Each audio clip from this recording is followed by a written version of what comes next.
ગુજરાત રાજ્યના મુખ્યમંત્રી ભૂપેન્દ્ર પટેલ અને નાયબ મુખ્યમંત્રી હર્ષ સંઘવી 2 દિવસ માટે દેશની રાજધાની દિલ્હીના પ્રવાસે જઈ રહ્યા છે। આ મહત્વપૂર્ણ પ્રવાસને પગલે ગાંધીનગરમાં મંગળવાર અને બુધવારે યોજાનારી જનતા તેમજ લોકપ્રતિનિધિઓ સાથેની તમામ મુલાકાતો સત્તાવાર રીતે રદ કરવામાં આવી છે। આ પ્રવાસનો મુખ્ય ઉદ્દેશ આગામી 11 જૂનના રોજ દિલ્હી ખાતે વડાપ્રધાન નરેન્દ્ર મોદીની અધ્યક્ષતામાં યોજાનારી નીતિ આયોગની ગવર્નિંગ કાઉન્સિલની મહત્વપૂર્ણ બેઠકમાં ભાગ લેવાનો છે। આ ઉચ્ચ સ્તરીય બેઠકમાં ગુજરાતના મુખ્યમંત્રી રાજ્યના સર્વાંગી વિકાસ માટેનો આગામી વર્ષોનો નવો રોડમેપ અને માળખાકીય સુવિધાઓનો ચિતાર કેન્દ્ર સરકાર સમક્ષ રજૂ કરશે।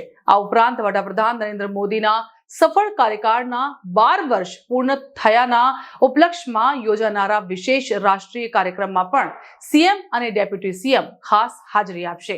દિલ્હી પ્રવાસ દરમિયાન દેશના ગૃહમંત્રી અમિત શાહ સહિત કેન્દ્રના ટોચના મંત્રીઓ સાથે અને ભાજપના વરિષ્ઠ નેતાઓ સાથે પણ ગુજરાતના નેતૃત્વની 1-to-1 મુલાકાત થવાની પ્રબળ શક્યતાઓ સેવાઈ રહી છે। આ બેઠકોમાં ગુજરાતના પડતર પ્રશ્નો, આગામી પ્રોજેક્ટ્સ માટે કેન્દ્રીય ફંડની મંજૂરી અને સંગઠનને લાગતી મહત્વની ચર્ચાઓ થઈ શકે છે। આ 2 દિવસીય દિલ્હી પ્રવાસના કારણે ગાંધીનગર સચિવાલયમાં ઉચ્ચ સ્તરીય હલચલ તેજ બની ગઈ છે અને વહીવટી તંત્ર જરૂરી રિપોર્ટ્સ તૈયાર કરવામાં વ્યસ્ત બન્યું છે।